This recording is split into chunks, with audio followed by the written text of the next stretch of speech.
Hi, it's Kathleen and I'm here and I'm making sourdough bread. And my sourdough starter has gone through the thick, frothy, bubbly stage, which it should do. And it smells really good, looks perfect, it's perfect timing. And so the recipe calls for 2 quarts of starter, 13 cups of spelt flour is what I'm using. I'm following Sally Fallon's recipe in Nourishing Traditions. And I'm using 2.5 tablespoons of Himalayan pink sea salt in the coarse salt form. And then 1.5 cups of water is what it calls for. So the sourdough starter is quite runny, and so that will give more moisture to the flour. So I'll start that process and I'll pick up from there. So I'm just measuring with the quart jars. There's 1 cup.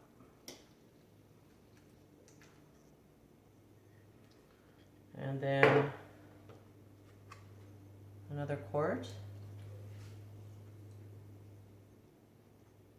I've got plenty of starter. In fact, I've got more than enough flour, so I think I'm just going to add a little more starter to the batch and just use it because I've got another batch of starter and I'll feed that today, so I'll show you what that looks like. You know, I always like to have sourdough bread around. I really enjoy it, and so I'm adding the other quart of starter.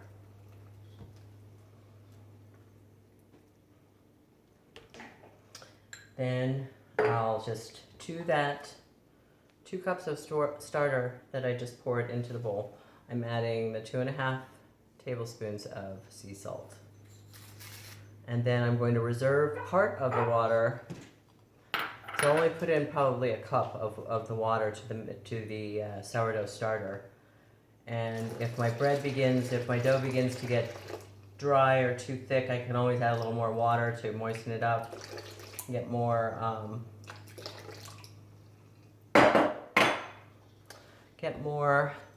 bread out of the mix. So now I'm going to start stirring. The recipe is asking me to stir until the sea salt has dissolved, and you can hear the crystals on the on the bottom of the bowl. And I'll know when those are dissolved when I don't hear that sound anymore. So I'm going to mix this, and it'll probably take about 5 minutes for me to stir and mix. The batter is just like that. It's definitely a slurry, and I will move into using a whisk because it will get thicker and the flour will blend better. And I don't know whether you can hear that, but that is the salt on the bottom of the bowl. So I know I've got a good bit of time left to go to continue stirring here. So I'm going to do that, and I'll pick up in just a little bit. So I'm still stirring, and just to give you a little description of what's going on, the sourdough starter is made from, I use dark rye, and I follow Sally Fallon's, as I said, her Nourishing Traditions recipe, and the dark rye really gives a nice sour taste to the bread, which is absolutely delicious. And what you do to create your starter, because a lot of people say, well, where do I get a starter? Well, you can buy them online, but you can also make your own. And to make it on your own, you start with, I believe it's a cup of dark rye flour and 1 cup of filtered water. Always use filtered water so it doesn't have fluoride in it and chlorine and all the other stuff that's in tap water these days. But so the starter is made over, I believe, 7 days, and so you start with 1 cup water, 1 cup flour. The next day, and then you blend that together, and it bubbles up and froths, and you just leave it sitting on your countertop. And the next day, and you cover it with a cloth so nothing can get in it. And then the next day you add another cup of water, another cup of flour, and you do that for 7 days. And after 7 days, you have enough starter to actually make your first loaves of bread. And what's going on is it's a lactofermentation of the grain, which helps break down the grain so that it's easier for us to digest, and so hence real sourdough bread is very good. It's easy to digest, and the fermentation process is what makes that happen. And the yeast is naturally created in the process of the fermentation, and the yeast exponentially grows at a much faster rate than the lactofermentation culture in the bacteria in the starter. But it's a natural yeast that you are creating, and so it's not one of these rapid rise deals. And it's so you're not going to get the explosive breads and the big puffy light bread. But I prefer this more dense, much tastier bread than that stuff that you can get anywhere. But anyway, so that's just kind of a little history of sourdough bread, or a story about his sourdough starter. And I'm just still stirring here. I'm still hearing the salt crystals, so I'll be at this for a little while longer, and then I'll pick it up when I start to add more flour to it. So I'm just going to keep stirring the starter and the water and the salt. The salt crystals are about almost dissolved, and so what I will do is I'll move into a whisk pretty soon.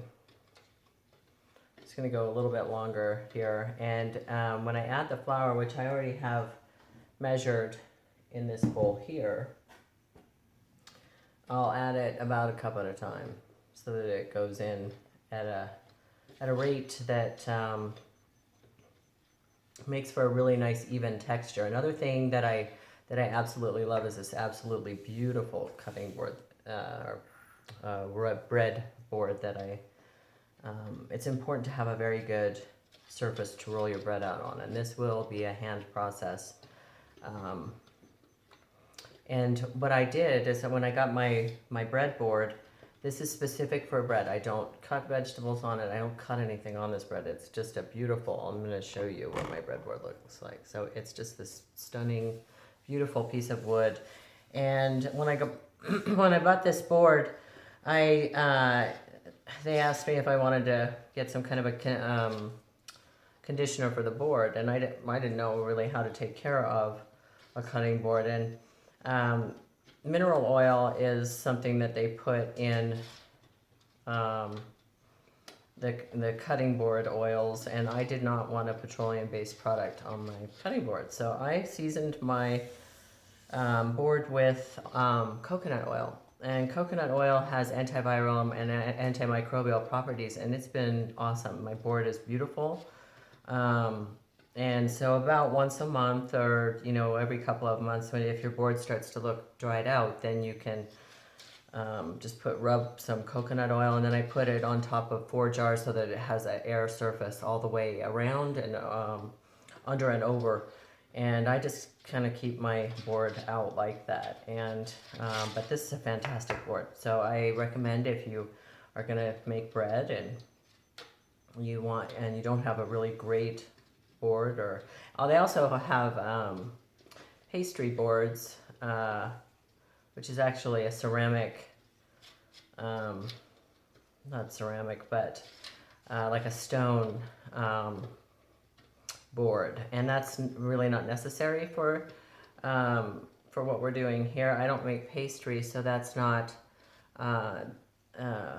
important to me. And the reason being that it's made out of stone is so that it maintains a cool temperature. So if you're working with butter in your dough, then you would want to get a cool stone board to work with, because one, it's not going to absorb the moisture out of the butter out of the pastry that you're working with, and it maintains a cool temperature, so that if you're cutting in butter, it's going to keep that cool temperature while you're working with it before you roll it out. So anyway, there's that brief story about the cutting board, and now we're going to move back to the bread. So I can tell now that the salt is just just finishing dissolving. So about this point, I'm going to, and your starter is very sticky and very, you want to get it, don't let it touch your countertop and don't let it sit there for a while because it's really sticky. And so now I'm going to move to my whisk to, and then, and I usually lay down like on the top of my sourdough starter plate, so or a plate will work. And as I said, I'm going to measure it in about a cup at a time. So I'm just going to take my little scooper here and start adding my bread or my flour to the starter. So I just whisk it, and as you can see, I want to make sure I don't have lumps. So I've found that using a whisk helps me maintain a super consistency while I'm mixing this. So I'm going to continue to add the cups of flour, and I'm hoping for more than, I'm making this a little bit bigger than what the recipe is, but and I know that in baking they say that you should be really exact on measurements, but I'm not super exact all the time, and I always love a manipulation, so I'm going to try it my way and see if I get away with it. So I'll be back. So while I'm stirring in these cups of flour to my sourdough starter, I know that my sourdough starter was hungry when I first put this into the bowl. It was actually time to feed the starter. It's either time to feed your starter or time to use your starter. And I can actually see the starter like kind of bubbling because it's going after this flour that I'm pouring in cup by cup into this bowl. So I'm going to keep that up, and I'll pick it up as things go thicker. But right now we're still at a pretty smooth consistency, and I'll move to a large wooden spoon before too long, and then we're going to end up taking it out on the board and rolling it. And so I'll be back. So I'm still using the whisk, but yeah, I don't know whether you can see how this dough is starting, or bread, dough is starting to really get thick. And it's a good workout for your shoulder. And so try, if you're thinking about it, to do it with the other shoulder to give your arm even. Think of it as a workout, making your bread. But I'm going to continue maybe 1 or 2 more cups with the whisk, and then we're going to move to a spoon. I may break this video up into 2 sessions because I don't know how much YouTube lets me load at one time. Like I say, I'm still new on YouTube, but so like I say, look how thick it's getting, and pretty soon I won't be able to move it with a whisk anymore. It'll have to be by spoon. So I'll be back. So I've moved into the spoon because it was definitely way getting too hard on my whisk. So now still folding. Want to make sure I'm maintaining a good texture throughout, very even. And this is looking really good.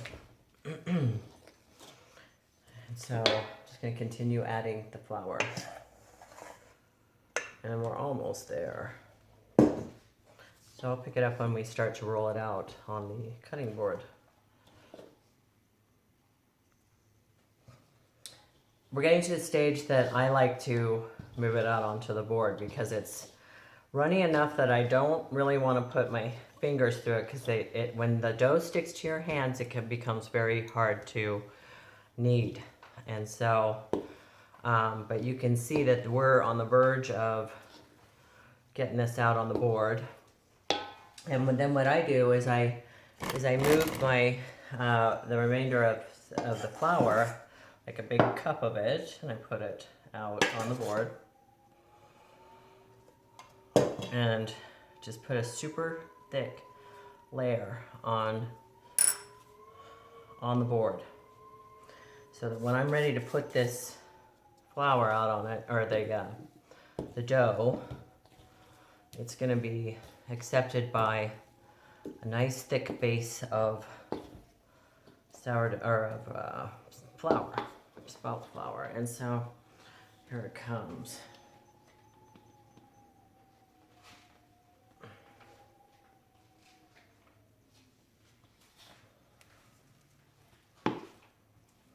And try and get as much of the dough out of the board with the spoon, because touching it, like I say, it's super sticky. And the dough will stick together, so it kind of likes to travel in a group. So you can see, I'll show you in a sec. I've got most of it out. And then I'll just get the last little bit. This bread is so good.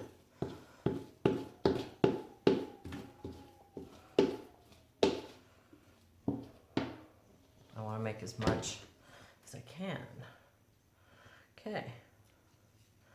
So this completes the spoon part. And then keep a paper towel handy so I can wipe my hands. And that will get soaked very quickly. But for now, we're back to the bread. So I'm going to put some flour right there on the very top and in my hands, and cover my hands. And then I'm going to just pat it all over the surface of this very moist loaf, or pile of bread. And it's got that nice base, so it's not going to stick to my cutting board right away. And as soon as I start to see it stick to my cutting board, see, it's not sticking to my hands. The hands are covered in flour, so keep that flour handy so you can keep that situation going. And I'm just going to turn this beautiful bread and keep mixing it. So I will be back. All right, so we're really cooking here. I'm going to see, I think this light is too bright, so I'm going to just change that. Because I want you to be able to see that dough, how nice this is going. It's coming along beautifully. I always, oh, that's another thing too, is your dough, your breadboard will try to slip. Sorry. It will try to move on you. So just put a little bit of filtered water on a paper towel and slip it underneath your cutting board, and your cutting board will pretty well stay put for you. And that's just a general good rule of thumb anytime you're cutting anything, so that you're not cutting yourself. A lot of times people will cut themselves because the board slips, and then the knife slices, especially if you have a good sharp knife, and you should always have good sharp knives. But anytime I find a spot that starts sticking to my board, I put flour on it and then pick it up and start kneading. And I just keep turning it in and turning it in. And this is coming along really well. And I also have this really cool tool, which you should have as well. And it's this great scraper. So, because I've got some sticking going on. So you take that board, you just scrape it, put it on, take the dough that's sticking to the board and try to stick it in the middle and kind of run it through, and then get it over here. You want a cutting board that's going to be big enough to roll out your sizable bread loaf. This will make anywhere from 3 large loaves, and I make mini loaves. We eat bread pretty much every day. Not a lot, but definitely eat bread every day. I love it. And so you want to make sure that your cutting board is big enough to handle the job of this dough. And I'm working pretty quickly because we're at kind of a critical point here where it's on the verge of sticking, but almost ready. And it's gonna get some more flour. And I also don't like to over dry out my dough because I like a moist loaf, and if you put too much flour in, it's just dry to me. And so we're getting close, like I say. So I'm gonna get back to you when I'm finished up with this loaf, and then I'll show you how I'm gonna cut it up and separate it into different loaves. This bread is becoming really close. It's barely sticking. It's just a little bit sticking. You can kind of see to the board just a little bit. So when it does that, I start to scoop and use my scraping tool so that I can get every bit. But it's important at this stage that you get a very nice, consistent dough. You don't want it to be sticky when you're done working with it. And I have a trick that I use when I separate my loaves, so that it retains the moisture but does not stick to your hands, and that's that I use a little bit of coconut oil. But I'm going to kind of roll this really nice dough with the flour still, so because I want to get just the right consistency. And we're close, not quite. So I'll be back when we're at the right consistency. Geez, it's so close. You can just keep centering it around. I don't have a bread maker. Now, a lot of people have said, well, what about a bread maker? Well, I don't know. I like the process of feeling it. I cut my own sauerkraut and use my knives for that. And I just enjoy the process. So for me, doing it by hand is a little bit more fun. But I guess you can find what works for you. And you don't have to make as big of a batch as this either. You can cut this batch into a smaller size, and if you don't think you're going to eat that much, and it freezes very well. And that's what I do, is I freeze it in the smaller size, in the smaller loaves, and that loaf will last. My husband and I both eat it, and so the loaf in the size tins that I make are about 3 days, and then I just pull another one out from the freezer, and it's perfect. And I wrap it in saran wrap, and then I put it inside the plastic bag. But I'm gonna just continue scraping this, and then I'll be back with the coconut oil and the division of the dough I have here. All right, my bread is about perfect. It's the right consistency. You can see it's just sticking a tiny bit to my cutting board, but if I pick it up, it'll pull it right off of the cutting board a little bit. So it's got a very nice feel to it. It's got the tackiness that I like for a nice, beautiful, rich, moist, and dense loaf. So I know that I'm going to be close to stopping here. And then what I'm going to do is I'm going to take some coconut oil and coat my hands and just finish off this loaf. So I'm using my scraper, because I want this bread to stay moist. So I'm not going to keep using the flour anymore. I'm done with the flour. So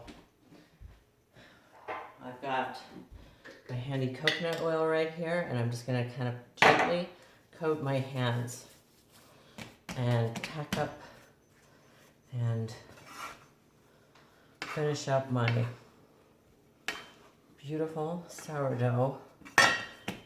Ugh. And you can see that when I do that,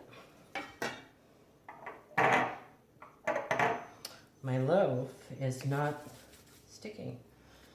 So I'm just going to kind of coat everything. And that also, I think, adds, as I've learned to make this bread, which I've never been a baker before, but this is totally changed and I guess it probably helps maintain the lovely consistency that I've come to really get good at making with this bread. And so I was just having a really interesting discussion with my husband about autoimmune diseases, and there's an article that he's reading in a magazine right now, and it's at epidemic proportions. And I really believe that all these problems are due to an unhealthy gut flora, and that's why I'm doing so much of the fermented food. And I also really recommend looking at, if you have digestive issues and problems, is looking at Natasha McBride and the GAPS diet, which is it stands for, it's GAPS, and that stands for gut and psychology syndrome. And she's written another book called the gut and physiology syndrome. And you can find her on YouTube and listen to lectures. And she was a neurologist, and her son had autism, and she wanted to know why, and started doing a lot of research, got her PhD in human nutrition. But anyway, this bread, that's just a interesting side note, because I see a lot of people in my own business now that they're young and they are having digestive problems, and I was having health problems in my 40s, and when I've been following dietary guidelines, and we have a real problem in this country with the way that we're eating. And so this sourdough bread, on another note, because I'm not going to get sidetracked on that, is that this bread digests beautifully. And so I'm done with this loaf. I'm done rolling it, and now I'm going to cut it and start making my loaves. So I'll pick it up when I'm rolling my loaves. So I'm making my mini loaves. I use these size loaves, which are just cute and little. And I divide my bread. I put 8 little lines on the top of the bread, and divided it into about 8 pieces, or 8 little mini loaves that I'm just gonna make into kind of a football. And I'm still coating my hand with the olive oil, by the way. So I would recommend doing it that way. It works really well in my experience, and then you can get a beautiful, nice little loaf, and it will look really about like a blob. And then I just pop it into the loaf tin and just settle it down, and it looks like that. And this will take time to rise, so I'm going to go ahead and make all these little mini loaf tins and fill those, and then I'll show you what I do when I'm done with that. So I'll be back. Because it'll throw off. Oh, were you filming that? Oh. So if you would like, you can eat this dough. My husband actually really likes it. Yes, I do. Say hi to everybody, honey. Oh, hello. Anyway, so I'm finishing the last of my loaves, and they're all right over here.